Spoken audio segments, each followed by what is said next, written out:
الحمد للہ رب العالمین والصلاة والسلام علی حبیبہ محمد وآلہ وصحبہ اجمعین. اعوذ باللہ من الشیطان الرجیم. بسم اللہ الرحمن الرحیم. اسلام اللہ اور اللہ کے حبیب صلی اللہ علیہ وسلم کی اطاعت کا نام ہے، اور یہ اطاعت صرف عقیدے میں نہیں، خلوص قلب کے ساتھ عقیدے میں اور ہر عمل میں مطلوب ہے. ارشاد باری تعالی ہے، اعوذ باللہ من الشیطان الرجیم. بسم اللہ الرحمن الرحیم. ان اکرمکم عند اللہ اتقاکم. تم میں سے جو زیادہ خلوص کے ساتھ پوری اطاعت کرنے والا ہے، کیونکہ ہر بندے کا خلوص بھی اپنا ہوتا ہے، ہر بندے کی استعداد کار اپنی ہوتی ہے، ہر بندے کے عمل کا معیار اپنا ہوتا ہے. تو جو جتنے اعلیٰ معیار سے اور جتنے گہرے خلوص سے اطاعت کرتا ہے، اتنا ہی وہ اللہ کے نزدیک اللہ کا مقبول اور مکرم بندہ ہے. اس کے علاوہ اسلام میں اور کوئی معیار نہیں ہے کہ کس کے پاس دولت زیادہ ہے، کس کو لوگ بڑا پیر مانتے ہیں، کس کے پیروکار زیادہ ہیں. یہ کوئی معیار نہیں ہے. لوگوں کی کثرت معیار نہیں ہے، حق پر ہونا معیار ہے. خواہ وہ بندہ اکیلا ہو، اس کے ساتھ 2 ہوں، 4 ہوں، 10 ہوں، 10,000 ہوں، حق پر ہوں، خلوص کے ساتھ ہوں، تو یہ ایک معیار ہے. کوئی بھی نہ ہو، اکیلا بھی ہو، پرخلوص ہو، اطاعت گزار ہو، اللہ کے نزدیک وہ معزز ہے. ہاں، دنیا میں یہ ہے، لوگوں کے نزدیک معیار ہے. کسی کو پارسا سمجھیں، کسی کے بہت سے لوگ گرد جمع ہوں تو وہ دنیا میں لوگ سمجھتے ہیں یہ بہت بڑا آدمی ہے، بہت بڑا بزرگ ہے، بہت بڑا پیر ہے. تو دنیا کے معیار تو آخرت میں کام نہیں آئیں. قرآن کریم کی مختلف آیات جو اسی موضوع پہ ہوتی ہیں، جس بیماری یا جس تکلیف کے لیے آپ دم کرنا چاہتے ہیں تو وہ پڑھ کر دم کر دینے سے فائدہ ہوتا ہے. سائنس نے بھی آج تو یہ ثابت کیا ہے کہ پانی کے ایک گلاس کا تجزیہ کیا گیا، پھر اس پر بسم اللہ الرحمن الرحیم پڑھ کر پھونک ماری گئی، اور جب اس کے اجزاء کا تجزیہ کیا گیا تو وہ پہلے سے مختلف تھے.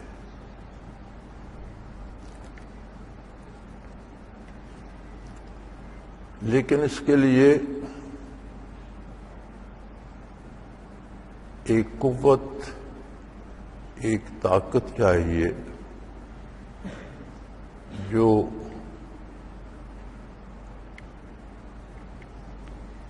کسی شیخ، کسی بزرگ کی طرف سے اجازت کی صورت میں عطا ہوتی.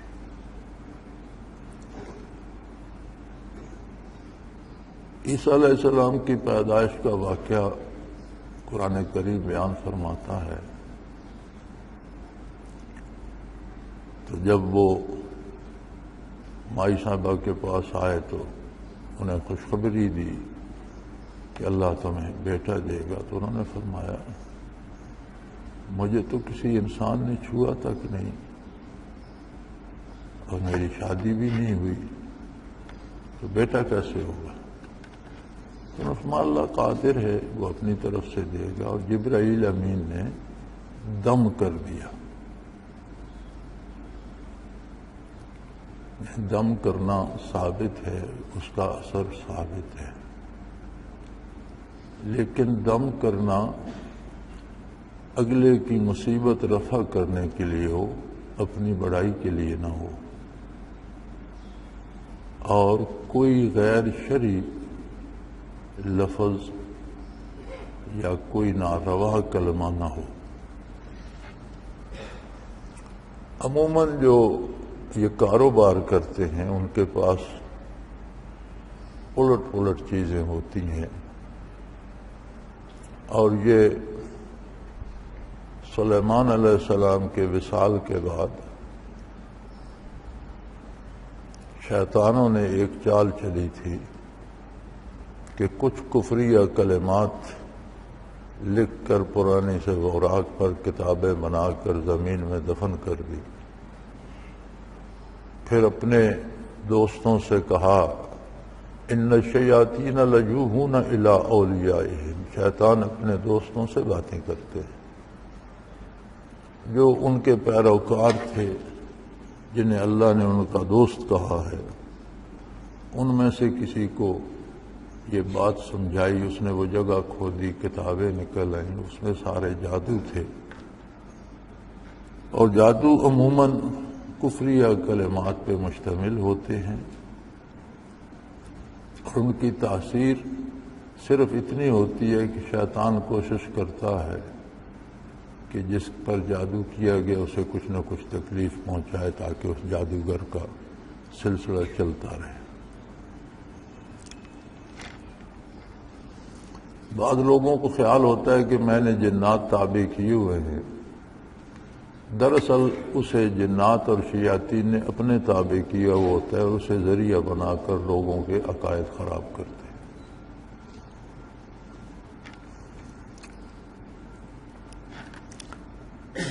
میں بھی نقش لکھ دیتا ہوں لوگوں کو، دم بہت کم کرتا ہوں، بلکہ کرتا نہیں، اس سے بچتا ہوں۔ اس کی اپنی ایک وجہ ہے، لیکن میں جو کچھ کرتا ہوں اس میں ایک چیز جو میں لکھ کے دیتا ہوں، یہ مجھے من جانب اللہ عطا ہوئی۔ اور حضرت رحمۃ اللہ علیہ کے زمانے میں جماعت کے ابتدائی دنوں میں اللہ کریم کی طرف سے عطا ہوئی۔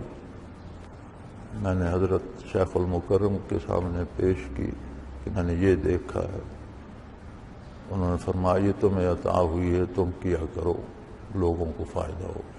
انہوں نے یہ نہیں کہا کہ اب یہ میں کروں گا، فرمایا یہ تمہیں عطا ہوئی ہے، تم کیا کرو۔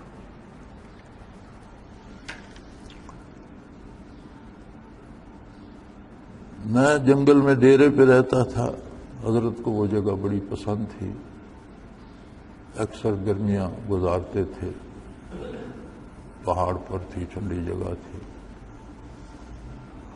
وہیں سے جماعت کی ابتدا بھی ہوئی، اور پہلے 2-3 اجتماع وہیں ہوئے۔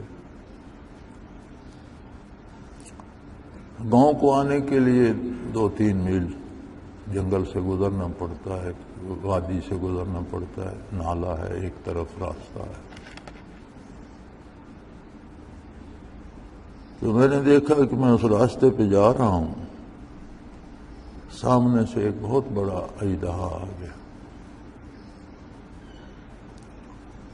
سر اٹھا کر سامنے کھڑا ہو گیا۔ میری زبان پر وہ آیہ کریمہ جاری ہو گئی، میں پڑھتا رہا اور اسے دیکھتا رہا،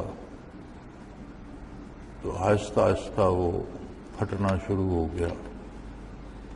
ایسے لگتا تھا جیسے پٹھوں سے کوئی بہت بڑی چیز بن کر بنائی گئی اور وہ ایک ایک پٹھا الگ ہو رہا۔ میں پڑھتا رہا، وہ کھلتا رہا، وہ پٹھے الگ الگ سے ہو گئے، میں پڑھتا رہا، پھر ایک ایک کر کے ختم ہونے لگ گئے، بالآخر وہاں کچھ بھی نہیں تھا۔ آیہ کریمہ مجھے یاد رہ گئی۔ میں نے حضرت جی کی خدمت میں عرض کی، فرمایا یہ من جانب اللہ ہے، لوگوں کی مصیبتیں دور کرنے کے کام آئے گی، یہ کیا کرو۔ میں جو تعویذ دیتا ہوں اور جس سے لوگوں کو شفا بھی ہوتی ہے وہی آیہ کریمہ لکھتا ہوں، لیکن میں الفاظ لکھتا نہیں، الفاظ پڑھتا ہوں اور لکیریں ڈالتا جاتا ہوں۔ لکھی ہوئی صرف لکیریں ہوتی ہیں۔ اس کی بھی وجہ ہے،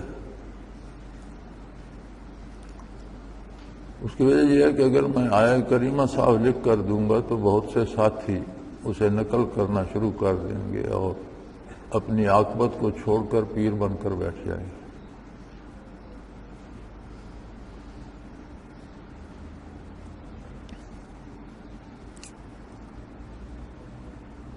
سانپ کے کاٹے کا دم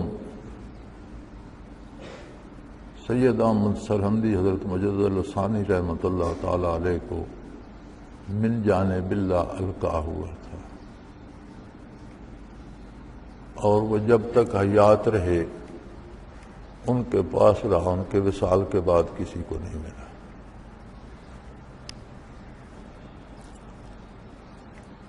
اللہ کریم نے وہ بھی مجھے عطا فرمایا اور میں نے اپنے شیخ کے سامنے وہ بھی پیش کیا۔ تو حضرت نے فرمایا کہ یہ پہلے یہ نعمت ان کے پاس تھی، لیکن وہ ان کے ساتھ گئی۔ تمہارے اور ان میں ایک فرق ہے کہ یہ رہے گی تو ایک ہی بندے کے پاس، لیکن تم اگر کسی اور کو اس کی اجازت دے دو تو پھر اس سے اثر ہوگا، پھر تم سے نہیں ہوگا، رہے گی دنیا میں ایک بندے کے پاس۔ لیکن یہ فرق ہے کہ تم کسی کو اجازت دے سکتے ہو، لیکن اگر جس کو اجازت دو گے پھر اس کے پاس رہے گی، پھر تمہارے پاس بھی نہیں ہوگی۔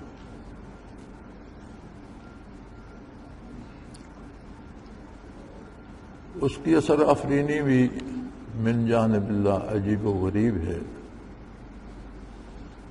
یہاں ہمارے علاقے میں بے شمار قسمیں ہیں سانپوں کی، ایسے بھی ہیں جو بے ضرر ہیں اور ایسے بھی ہیں کہ جس کے کاٹے کا کوئی علاج نہیں، لمحوں میں بندہ مر جاتا ہے۔ کچھ ایسے ہیں کہ کاٹ لیں تو ہر مسام سے خون جاری ہو جاتا ہے، اتنا پتلا ہو جاتا ہے، اور کچھ ایسے ہیں کہ کاٹ لیں تو خون خشک ہونا شروع ہو جاتا ہے اور پورے جسم میں جم جاتا ہے۔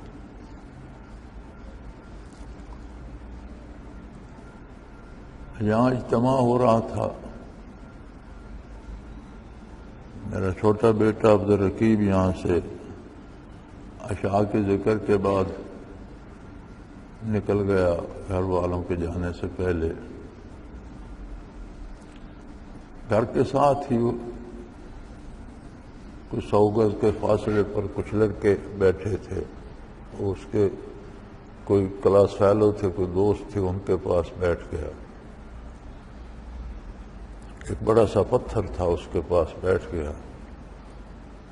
اس پتھر کے نیچے کہیں سانپ تھا، اور وہ سانپ سخت زہریلی قسم کا تھا۔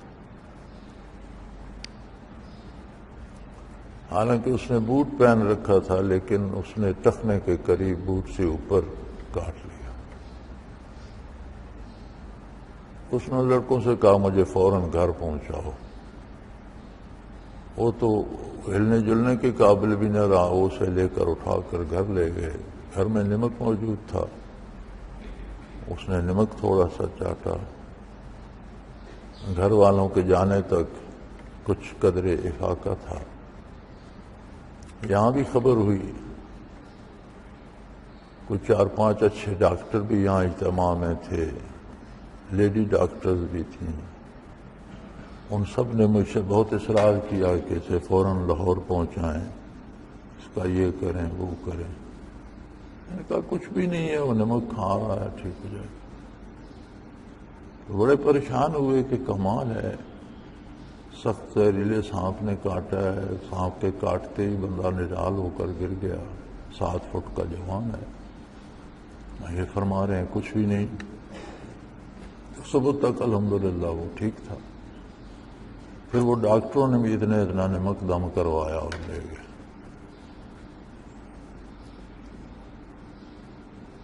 تو کسی چیز سے کاٹنے سے بھی جو تکلیف ہوتی ہے اس کا وہ علاج ہے۔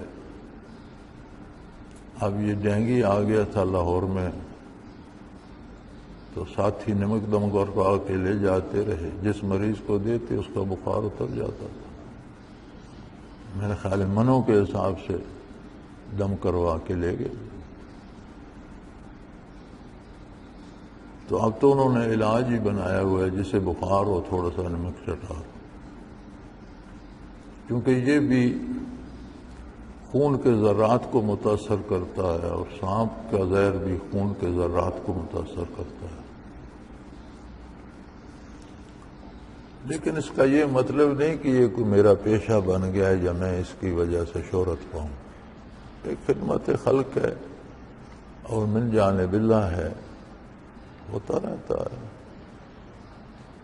شرعاً دم کرنے یا تعویذ دینے کا معاوضہ لینا جائز ہے،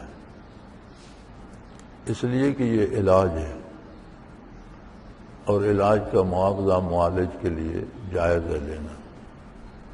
لیکن مجھے چونکہ ضرورت نہیں، اللہ نے بہت دے رکھا ہے، میں کسی سے اس کا کسی قسم کا کوئی معاوضہ نہیں لیتا۔ میں تو جانتا بھی نہیں لوگوں کو کتنے روزانہ آتے ہیں، کون کون کیا تعویذ لے جاتا ہے، کبھی نہیں پوچھا۔ ایک فائدہ اس کا یہ ہوتا ہے کہ بہت سے نئے لوگ مانوس ہوتے ہیں، پھر وہ اللہ اللہ شروع کر دیتے ہیں، ذکر میں آ جاتے ہیں، عقائد کی اصلاح ہو جاتی ہے، ایک حد تک اعمال کی اصلاح۔ میں سمجھتا ہوں یہی معاوضہ اس کا کافی۔ لیکن ان میں ایک عجیب شرط ہے،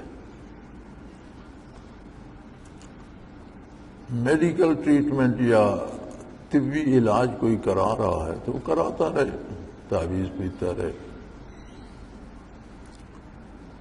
لیکن اگر کسی سے دم کرائے گا اس کے اوپر، یا کوئی اور تعویذ پیے گا، یا کوئی اسے بتا دے خود یہ آیت پڑھ کر دم کیا کرو، تو پھر ذمہ داری اس کی ہے جو اوپر سے دم کر رہا ہے، پھر اس کا اثر یکدم ختم ہو جاتا ہے، اور ایسے ختم ہوتا ہے جیسے یہ تھا ہی نہیں۔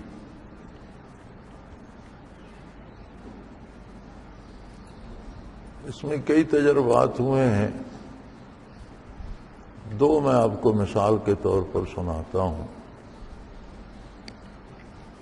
ہمارے پڑوس میں ایک عمر رسیدہ خاتون تھی، اسے کہیں گلی پر کسی باولے کتے نے کاٹ لیا، معمولی سی خراش آئی، لیکن دنوں میں ہی اس پر بولے پن کا دورہ پڑ گیا، اور جب وہ پوری طرح بیماری اس پر مسلط ہو گئی تو انہوں نے آ کے شور کیا۔ رات کا وقت تھا، مغرب کے بعد عشاء کے قریب وقت تھا،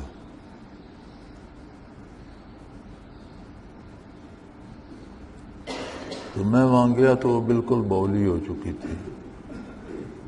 اس کا بھی دم کرتا ہوں میں، تھوڑا سا نمک دم کر کے زبردستی اس کے منہ میں ڈالا،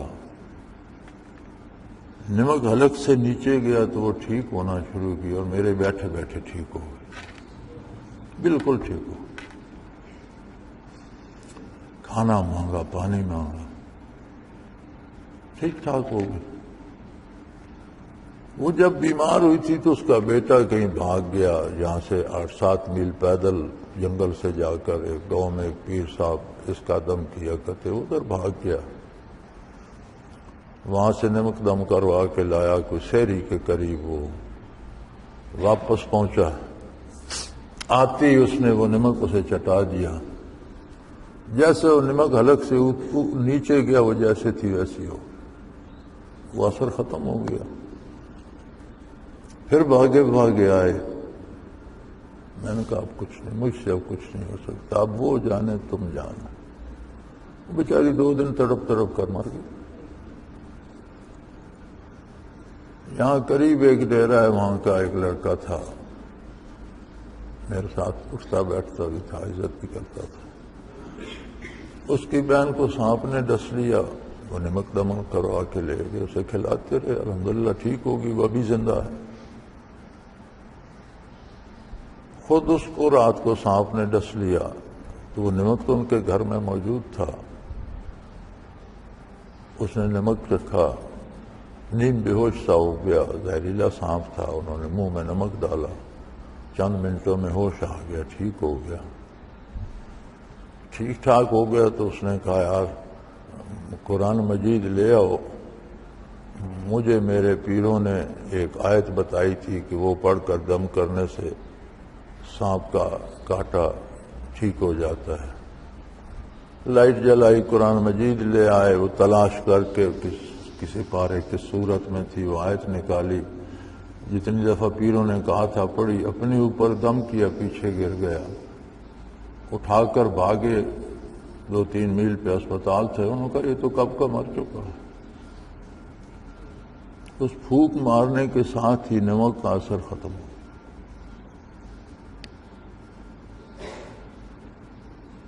یہ میں اس لیے بتا رہا ہوں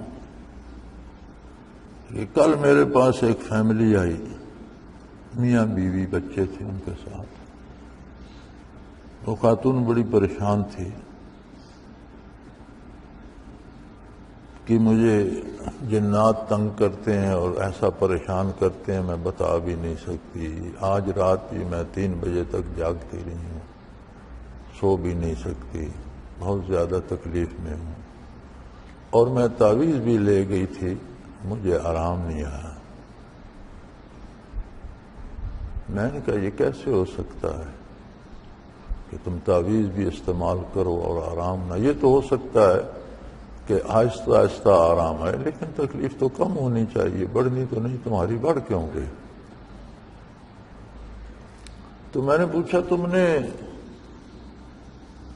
ان تعویذوں کے اوپر اور کسی سے کوئی دم شم تو نہیں کرایا؟ ہاں میں ایک ساتھی کے پاس گئی تھی تو اس نے مجھے دم بھی کر دیا اور ایک دعا بھی بتائی، وہ بھی پڑھ کر پھونک دیا. تو میں نے کہا یہ پھر اس ساتھی کی ذمہ داری ہے، تعویذوں کی بات تو ختم ہو گئی، پھر تو اس کی ذمہ داری ہے. اب میں نے اس سے یہ نہیں پوچھا کہ تم کس شہر سے آئی ہو اور وہ کون سا ساتھی تھا.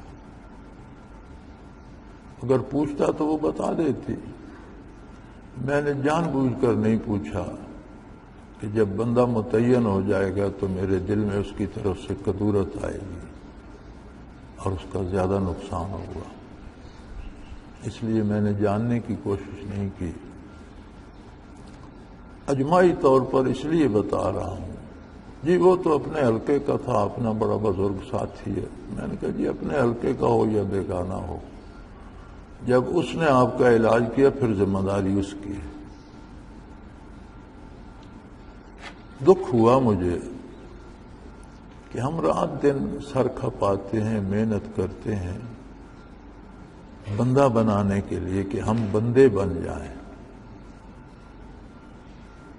پتہ نہیں ہماری تربیت میں کمی ہے، ہم میں وہ استعداد نہیں، یا لوگوں کے مزاج بگڑ گئے ہیں. یہ اللہ اللہ کرنے سے انہیں خدا بننے کی کیسے سوچ جاتی ہے، یہ میری سمجھ میں نہیں آتی. یعنی اللہ اللہ کرائی جاتی ہے کہ انسان کو اللہ کی عظمت اور اپنی بے مائگی کا احساس ہو، ادراک ہو. یہ ساتھیوں میں خدائی طاقتیں لینے کا اور خدا بننے کا اور بزرگ بننے کا. اور پھر یہ عجیب طریقہ ہے کہ شیخ نے ایک بندے کو علاج دیا، آپ کہتے ہیں نہیں نہیں یہ میں دیتا ہوں، یہ کرو اس سے ٹھیک ہو جاؤ. یہ کیا طریقہ ہے؟ میاں یہ سارا مجاہدہ تو ہوتا ہے کہ ہم بندے بن سکیں. لاکھوں لوگوں کو فائدہ ہوتا ہے، میں انہیں جانتا بھی نہیں، ان سے پھر ملتا بھی نہیں، یہ خیال بھی نہیں ہوتا۔ اللہ کریم کی تقسیم ہے، اگر اس نے کوئی نعمت دی ہے اس کے نام پر ہم لوگوں کو دے دیتے ہیں۔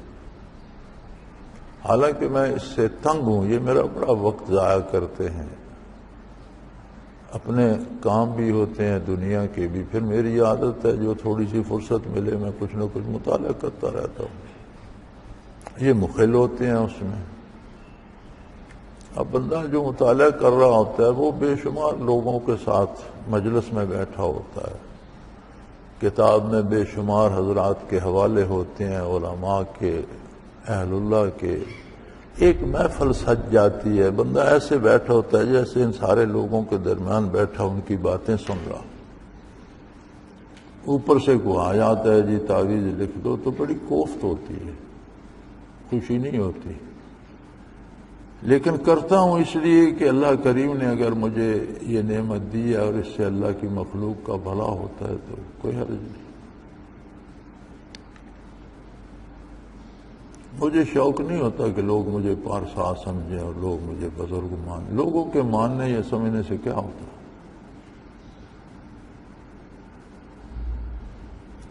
میرے معمولات، میرا لباس، میری رہائش، میرا ملنا جلنا وہی ہے جو شروع سے تھا، کوئی اس میں کسی بزرگی کی کوئی تبدیلی نہیں آئی،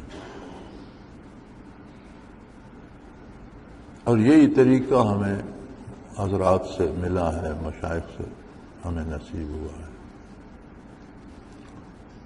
یہ ساری بات میں اس لیے عرض کر رہا ہوں کہ اللہ کرے اس ساتھی تک جسے پیر بننے کا شوق ہے بات پہنچ جائے، اور خدا کے لیے اپنی آنا کے گرفتار مت ہو، پارسائی کا دعویٰ نہ کرو، مشکل کشا نہ بنو، وہ اللہ کریم ہی ہے جو لوگوں کی مشکلیں حل کرتا ہے۔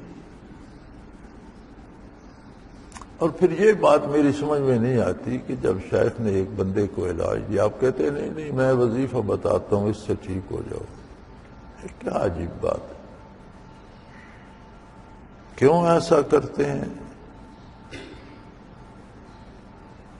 اور بندے کا اگلے کا نقصان ہو جاتا ہے تو اللہ کے نزدیک کیا جواب دیں گے؟ اب کتنی ایک اذیت ہے ایک مسلمان خاتون کے لیے کہ جنات اور شیاطین اسے پریشان کریں، تو آپ اس کی اس پریشانی پہ خوش ہیں؟ آپ شیاطین کی مدد کرنا چاہتے ہیں کہ اسے اس علاج سے فائدہ نہ ہو، میں بتا دیتا ہوں۔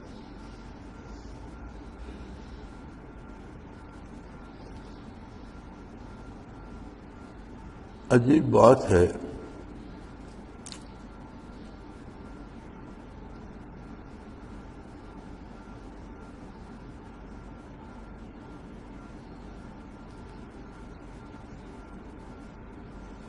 مولانا رومی نے یہ مسئلہ بیان کیا ہے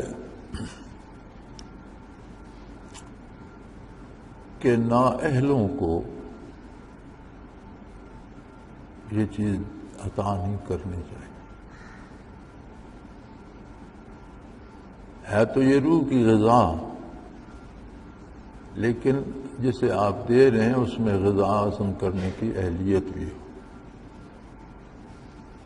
وہ کہتے ہیں انسانی بچہ جو شیر خوار ہوتا ہے، آپ اسے روٹی کھلا دیں تو وہ روٹی کھانے سے مر جائے گا۔ طفل را گر نہ دہی بر جائے شیر، طفل بیچارہ ازانا مردہ گیر۔ ننھے شیر خوار بچے کو، 2-3 مہینے کے بچے کو اس کا دودھ بند کر دیں، اسے کھانا روٹی کھلا دیں تو اسے مارنے کے لیے وہی کافی ہے، وہ بیچارہ اسی سے مر جائے گا۔ بڑا ہوگا، کھانا ہضم کرنے کی استعداد ہوگی تو پھر کھانا اسے طاقت دے گا، بڑھائے گا۔ فرماتے ہیں طفل را گر نہ دہی بر جائے شیر، ننھے بچے کو دودھ کی جگہ اگر تم روٹی کھلاؤ گے طفل بیچارہ اذانہ مردہ کی، تو پھر اس کو تم کھانے کی وجہ سے مار رہے ہو، وہ تمہیں مردہ ملے گا۔ اصل جہاں اللہ کی عطا سے ایک فیض عام ہے حضرت رحمۃ اللہ علیہ کا، اور ہر آنے والے کو کچھ نہ کچھ عطا ہوتا ہے، تو جن میں وہ پختگی نہیں ہوتی وہ اسی سے مر جاتے ہیں،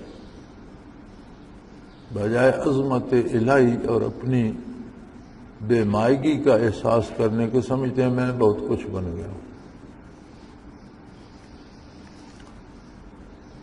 میں نے اگر یہ پوچھا نہیں کہ تم کس شہر سے آئے ہو، یہ نہیں پوچھا کہ کس ساتھی کے پاس گئے ہو، تو پھر مجھے یہ سب بیان کرنے کی ضرورت نہیں تھی۔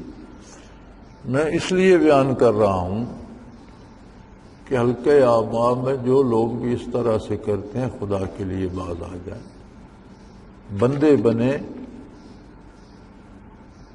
بندوں کے مشکل کشا بننے کی کوشش نہ کریں۔ بندے کی سب سے بڑی عظمت یہ ہے کہ وہ خود کو بندہ ثابت کر لے۔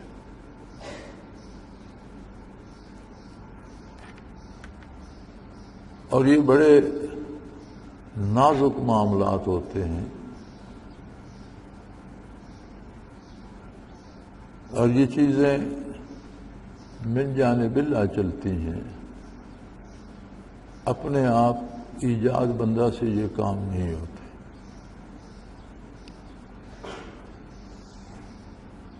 تو میری گزارش ہے کہ جہاں تک آواز پہنچے، جہاں تک بات پہنچے، یہ چھپ جائے گی، المرشد میں آ جائے گی،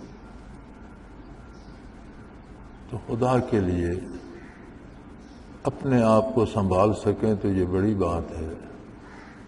یہ بزرگ اور پیر بننے کی خواہش چھوڑ دیں، یہ ایک مہلک بیماری ہے، اور یہ بالآخر اعمال خراب کرتی ہے، پھر ایمان خراب کرتی ہے۔ اور کتنوں کو آپ نے جاتے دیکھا، یہ سارے وہی لوگ تھے جنہیں اپنی بڑائی کا زوم ہو گیا، اپنی بزرگی میں گرفتار ہوئے، اور حلقے سے، سلسلے سے، نسبت سے محروم ہو گئے۔ اور نسبت سے محرومی بڑی خطرناک ہوتی ہے۔ جس طرح یہ ہر سیل میں انوارات چلے جاتے ہیں، اگر یہ سلب ہو جائیں تو یہ ساتھ نظریات، عقائد اور ایمانیات بھی لے آتے ہیں، اور ہم نے لوگوں کو کفر پہ مرتے دیکھا۔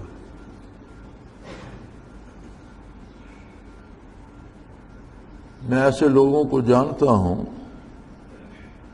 جن کے مراقبات اعلیٰ تھے، اعلیٰ مقامات تھے، پھر جب سلسلے سے گئے تو بقول مولانا تھانوی رحمۃ اللہ علیہ وہ لکھتے ہیں کہ اس کا انکار کفر تو نہیں ہے، لیکن مرتے عموماً کفر ہی پر ہے، مفضی الی الکفر ہے، کفر کی طرف لے جاتا۔ اگر شیخ سلب کرے نسبت تو اس کے ساتھ ایمان سلب ہو جاتا، اس لیے ہمارے ہاں سلب نہیں کی جاتی۔ حضرت کی عادت بھی تھی، سلب نہیں فرماتے تھے۔ اور آخری وصیت جو مجھے فرمائی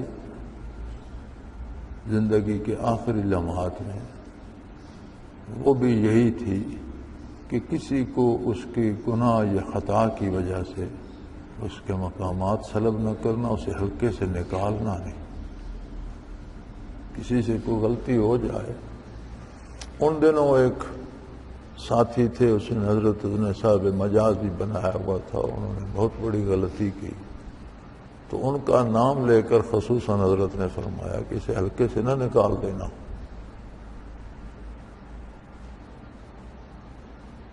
میں نے تو نہیں نکالا، لیکن وہ نکل گیا، معروم ہو گئی، اللہ کی مرضی۔ تو شیخ نکال دے یا کوئی از خود نکل جائے، نکلنے کے اثرات تو وہی مرتب ہوتے ہیں، پھر نہ نمازیں رہتی ہیں، نہ روزے رہتے ہیں، نہ دین رہتا ہے، نہ نیکی رہتی ہے، عرشہ نکل جاتی ہے۔ تو آپ آپ کو بڑا بنانے کے لیے یا بڑا کہلوانے کے لیے اتنی قربانی دینے کو کیوں تیار ہو جاتے ہیں؟ دنیا میں کوئی ایسا بے وقوف شخص ہے کہ اسے کوئی کہے بھائی جتنے تمہارے پاس پیسے ہیں وہ بھی مجھے دے دو، جو تمہاری زمین جائیداد ہے وہ بھی مجھے دے دو، جو تمہارے پاس گاڑیاں گھر ہیں وہ بھی مجھے دے دو، میں تمہیں بڑا مان لوں گا؟ کوئی دیتا ہے؟ وہ کہتا ہے تم مجھے نہ مانو بھائی۔ تو کیا زمین اور مکانوں جتنی بھی اہمیت اس نعمت کی نہیں ہے کہ آپ یہ چھوڑ کر اپنی بڑائی کے پیچھے پڑ جاتے ہیں کہ یہ تو جانے دو، مجھے بڑا مان لو؟ تو لوگوں کے بڑا ماننے سے کیا ہوگا؟ آپ بڑے بن جائیں گے۔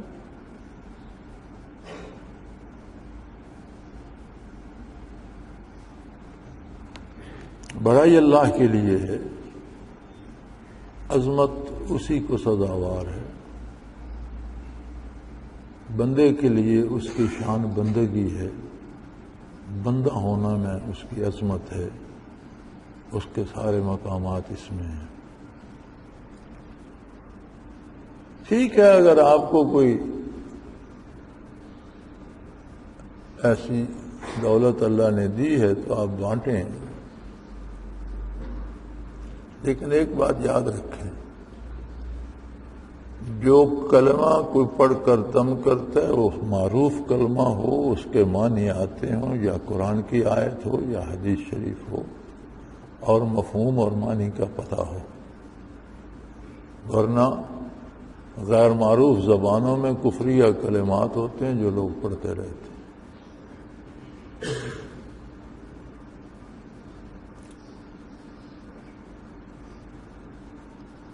اور پھر جو لوگ مجھ سے علاج لے کے جاتے ہیں اس علاج پر علاج کر کے بڑا بننے کی کوشش نہ کریں، اس غریب کا نقصان ہو جاتا ہے۔ اب یہ فیملی مجھے نہیں پتا ذکر بھی کرتی ہے یا نہیں، اللہ اللہ کرتے بھی ہیں یا نہیں، نہ میں نے پوچھا، لیکن وہ کتنی اذیت سے دو چار تھے۔ صرف ایک ساتھی کو بڑا بننے کے شوق میں۔ اللہ سب کو ہدایت دے، اور جس کسی نے ایسا کیا ہے اسے چاہیے توبہ کرے، اللہ کریم سے معافی مانگے اور بندہ بننے کی کوشش کرے۔ بندے میں خدائی اوصاف پیدا نہیں ہوتے۔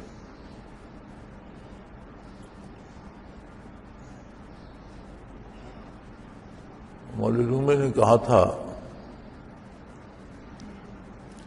نفس مارا کم طرز فرعون نیست۔ فرعون کی بیماری کیا تھی کہ میں خدا ہوں، انا ربکم الاعلی، میں تمہارا سب سے بڑا پروردگار ہوں۔ حضرت فرماتے ہیں نفس مارا کم طرز فرعون نیست، نفس ہمارا بھی فرعون سے کم نہیں ہے، لیک اورا اون مارا اون نیست، اس کے پاس طاقت تھی، ہمارے پاس طاقت کوئی نہیں، ہمیں بھی موقع ملے تو ہم بھی فرعون ہی ہیں۔